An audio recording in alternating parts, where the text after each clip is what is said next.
Hi again, my name is Shea Tanis. I'm with the Coleman Institute, and I have the pleasure today of moderating a panel of wonderful people who have been working on the Declaration and the Rights of People with Cognitive Disabilities document from the very beginning. I do want to have the opportunity now, since I'm here, to tell you, since our title of our presentation is 1 year hence, to get you up to speed as to all the activity that's been going on over the past year regarding the Declaration.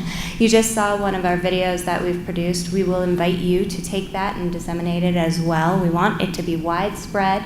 We want you to take it as your own and share it with as many people as you possibly can. We're currently at 172 endorsements of national organizations. Some of those organizations include the American Association of University Centers, which is a very large network of university centers on disability, the Autism Society of America, the Association for Persons of Supportive Employment, the Consortium of Citizens with Disabilities Technology Task Force. Now, that's a very particularly great organization to have endorsed. It represents, if you're aware of CCD, it represents 115 disability organizations in a consortium. And so they have endorsed the Declaration as well. We have multiple DD councils who are endorsed. We have legal PNAs, protection and advocacy centers across states that have endorsed, as well as numerous provider agencies, many of which are in this room today, and we want to thank you. We have 62 providers across the country who have now endorsed the Declaration. And we can also talk about how proud we are to demonstrate that the Declaration has not only been endorsed in the U.S., but also across borders. We have endorsements from Guam, Puerto Rico, and Canada. And so that's exciting to see that we're moving across borders in the recognition of the importance of technology for people with cognitive disabilities. We have on our website, just so you have, if you haven't had the opportunity, blog posts from many people who have been contributing to the Declaration for quite some time about the importance and how it translates to them. And we, again, hope that you will share that with those that you know. As I moderate, I'm going to introduce these folks once again. They have been great leaders in the field and also with promoting the rights of people with cognitive disabilities to technology and information access. I'm going to ask them prompted questions, and if we have time, which I'm not sure we will put a call to the audience for some questions. So I'm going to start with Maggie, Margaret A. Nygren, the technical name in here. Again, CEO and Executive Director of AAIDD, one of our wonderful sponsors for this conference as well. And Maggie, I wanted to allow you the opportunity to kind of discuss with us the principles outlined in the rights for people with cognitive disabilities to technology and information access, and examine how that can be realized within the framework of human development and adaptive behavior. Thank you, Shea. So when planning this panel, we had blocked out the research, practice, and policy arenas, and I got the research arena. And in thinking about research, with regard to technology access, there might be some research on the level or the extent to which people with disabilities access technology. There might be some research that demonstrates, the extent to which people with disabilities use technology. There probably isn't any research on right to access technology because there's not really an established right to technology for anyone at this point. But I do think that probably the most fruitful area of research in this would be relating technology as an use of technology as an adaptive behavior. Central to our concept of disability is the notion that there's a limitation in adaptive behavior, and it's that limitation which is the disability. Adaptive behavior, as you already know, is those conceptual, social, or practical skills that are learned and are performed by people in their everyday lives. I'm going to go ahead and give you sort of the dictionary definition of these, and I would ask you to just think as I'm talking about how we ourselves use technology every day to in an adaptive manner to work through our everyday lives. Reading, money management, time management, self-direction. Has everybody got their phone out at this point? Interpersonal communications, social problem solving, self-esteem, gullibility. I've received many messages from Liberian and Nigerian bank officers. And if only I would transfer some funds, they would be happy to assist me. Apparently I have a lot of dead uncles out there too.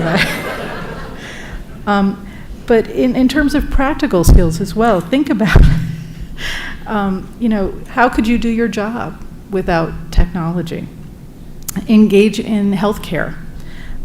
Plan your travel. How many of you booked your travel here online? Scheduling, safety, and even things like using the telephone. All of these are adaptive behaviors. And as time has gone on, technology has been inextricably linked to these adaptive behaviors. So, adaptive behavior is really defined by the environment we live in. What is adaptive to know and do in one place and time is not necessarily going to be adaptive in another place. What everybody needed to know in the 1800s to live and be adaptive is not the same as today. Even in the last 20 years, the things that you need to know to do and perform to successfully operate in society has changed dramatically. A good example of this would be using a telephone. I keep coming back to the telephone. I would like to say before my time, and probably before everybody in this room's time, the way that you dialed the telephone was you picked it up and you talked to an operator and you said, I would like to reach Pennsylvania 65000, and they would make the connection. Then people had to learn how to self-dial. They had to pick up the phone and listen for the dial tone first and then dial. Now, to dial a phone, you scroll through your address list and you press the number and then press call and you wait while it makes the connection for you. Or, speed dial. The way in which you dial has changed. Your adaptive behavior has been influenced by the technology. So the research in adaptive behavior has really addressed three things. Measuring limitations, so we have to quantify things.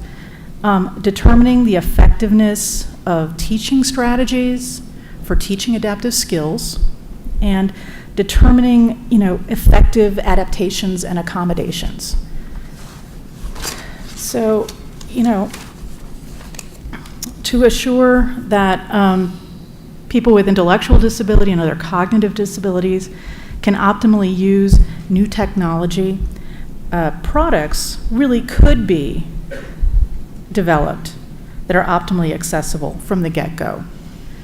But this is not really outside the arena of your standard R&D department at any technology company.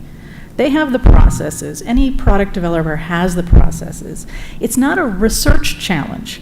It's a philosophical and economic challenge. We know how to do the research that would result in optimally accessible technology.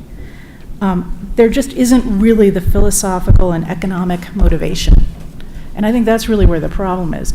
Bill Coleman loves to tell this story, and it's a good story, and I'm going to tell your story for you, Bill.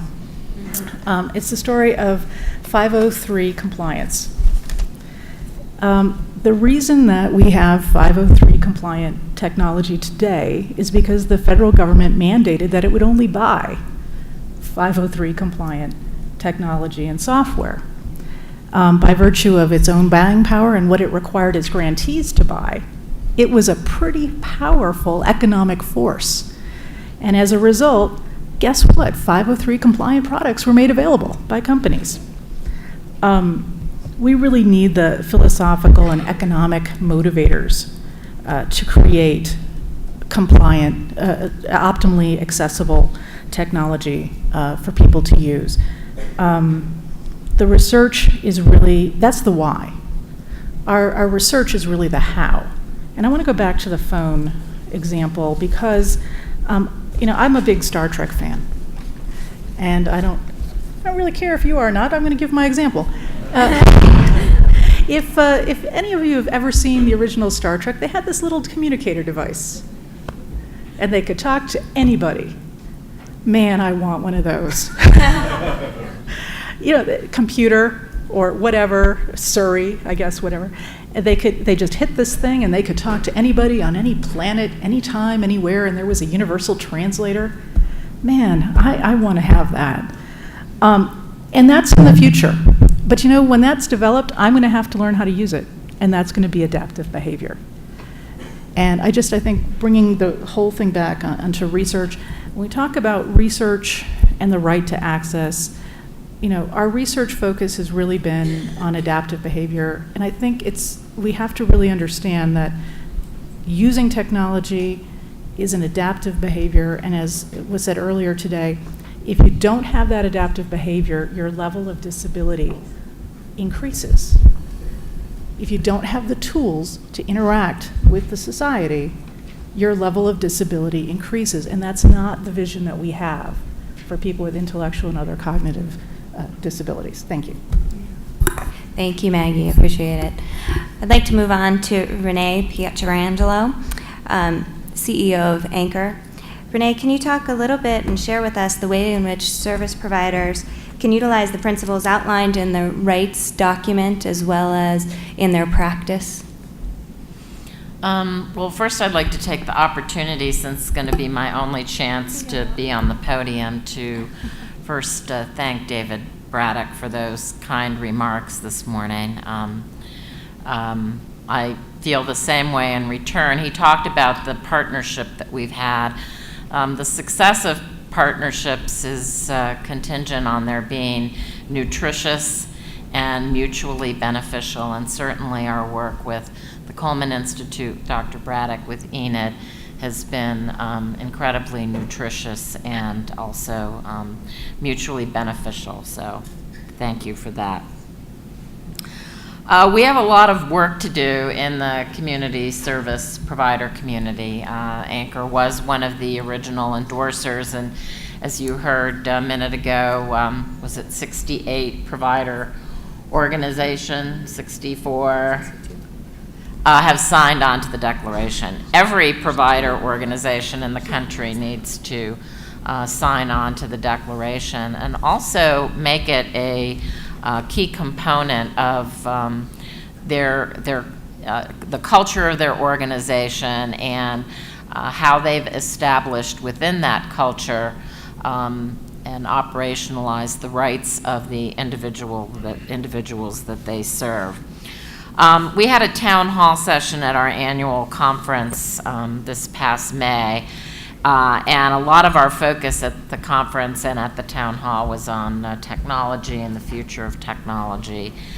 And what we learned from the response that we got to that town hall was certainly the community service community understands that technology is going to play an enormous role, if not the role, in the delivery of supports and services in the future.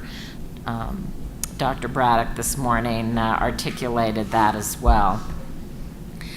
But there's a lot of lack of understanding, a lot of fear around that. We, at that conference, had several hundred direct support professionals. These are the point of service for people with disabilities. That's where really quality hits the road in terms of supports and services. And we discerned from the feedback a lot of fear around the role of technology. What is that going to mean for the direct support workforce? Was that going to replace their jobs, for example? So within the provider community, we have a lot of work to do, not only ramping up within our constituent members how technology can be applied and to increase the quality and effectiveness of supports and services. We have a lot of education to do even within the frontline workforce, direct support professionals around the role of technology. And getting back to the declaration, it becomes very important for that purpose because it really plants a flag. It provides a catalyst and a focal point for discussion, for action, and it really clarifies, I think the best thing that it does is it really clarifies what we mean by technology and information access. So Anchor's leadership are really committed to this big task ahead of us. The fact that we have a session tomorrow in conjunction with the Coleman Institute that is about technology application looking to the future, and our work with the National Alliance of Direct Support Professionals and others going forward. There's another issue I wanted to raise as well, and that was the issue of poverty. It is one of the issues that we face in the field of supports and services, and the ramifications of poverty and Medicaid, which is the key funding source for the people we serve. One of the structural, economic, and social forces that can and will perpetuate economic disadvantage for the people we serve is an inability to access technology and information. So it really is at the crux of what we do. It's crucial to building economic stability and capacity among people with cognitive disabilities. And as you've heard already this morning, it's fundamental to education, to health care, to employment, to recreation, to civic engagement, and to the pursuit of happiness as well. So without equal rights to access, we really risk to even further increase the socioeconomic lag for this population. They're going to be deprived of access to opportunities and resources and to civic innovation, to which they have a great deal to contribute themselves. They themselves have an enormous amount they can contribute to this process moving forward. And even to other supports that we might not top of mind think of, including things like disaster recovery. Think about how important technology is going to be moving forward in a world where disaster recovery, quite frankly, is becoming more and more common with more extreme weather and always the threat of terrorism, et cetera. And then I want to get back to the point I made at the beginning, and that was the access in the increasing and future role of technology in service and support delivery, including the workforce, is going to be critical in terms of educating that workforce, which is, as you know, undervalued and undercompensated. I think there's even an issue of access to technology for that population, as well as the population that we serve. And that's something we need to keep top of mind as we move forward. Establishing the Declaration was an important first step in the path to equal access, but now we need to really get organized or organize a grassroots groundswell around the Declaration to raise awareness and use it as a catalyst for action on multiple levels, which I think you're going to hear a little bit more about from Shea. And then we have some questions for the audience later on as well. Hoping we're going to have some time for that. Thank you, Renee. And Renee, we don't expect this to be your last hurrah on the podium, so be prepared to return and share with us in the future. But thank you for your comments. As Maggie mentioned, we were trying to examine the rights from a policy, practice, and research position. And so due to the excitement of the Colorado resolution, we've invited David Irvin as well to discuss kind of how that occurred and the grassroots effort that made that happen. So I'm going to hand it over to David. I quite like going last because I haven't said a word and I'm getting the 3-minute sign. So the good news is I'll be brief. I'm also sort of intrigued at, Maggie made a really interesting point for me, and if my level of disability has some relationship to my understanding of technology, then I'm a man of little hope. So would say my 11-year-old, because I turn to him for everything. It is quite extraordinary. David this morning said that technology is ubiquitous, and yet there are limits to that, aren't there? Because for many of us in this room, it certainly is. I can't live without my iPhone, and yet for so many people, it is simply not available. And it may be available financially, but not available by way of content and user interface, or it may be available by user interface, but not affordable for access. You know, my orientation to the world is through the lens of public policy, and I think if we can begin to raise the level of awareness among folks who we charge through our elections process or who are working in executive branches of government with learning more about the needs of people with cognitive disabilities and their rights to access of technology, I think we stand a much greater chance of, in fact, making an impact in this arena. When I first broached the topic of conversation with a member of the General Assembly in Colorado, it was quite an extraordinary conversation because, and for the record, it was Representative Amy Stevens, who knew absolutely nothing about the intersection of technology and people with cognitive disabilities. Because for her, technology is surely accessible and available to everyone. And so part of the work is in raising awareness of the folks that we look to establish public policy so that they understand that, in fact, it is not ubiquitous for people with cognitive disabilities. And then from there, the conversation, as David suggested earlier, does in fact get easy because this is awfully akin to apple pie and mom and Chevrolet, forgive the plug, as we contemplate what is right and just for people with cognitive disabilities. The public policy angle is an awfully important one. We know that folks, and my work is with people with intellectual and developmental disabilities, and one of the completely curable maladies that folks with IDD suffer is poverty. And it's systemic poverty, and we in fact force poverty on people in order to participate in services.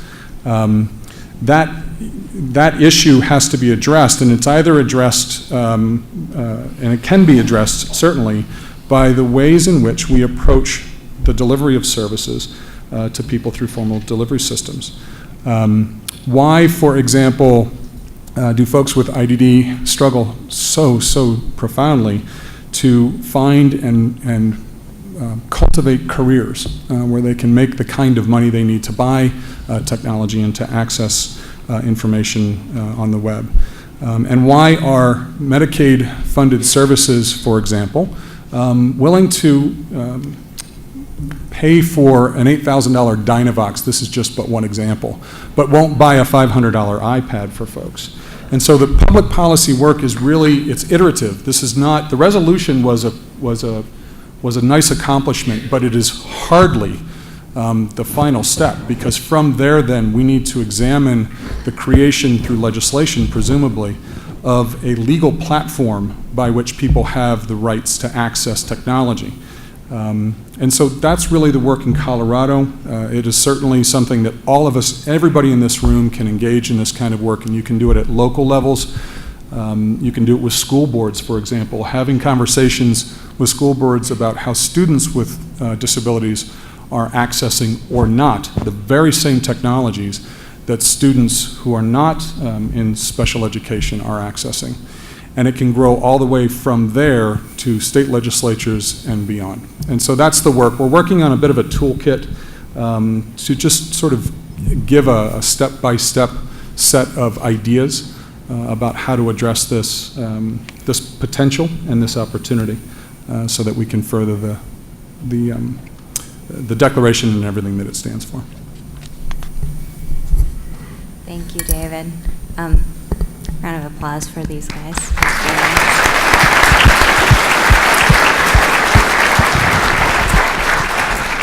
Thank you for your comments.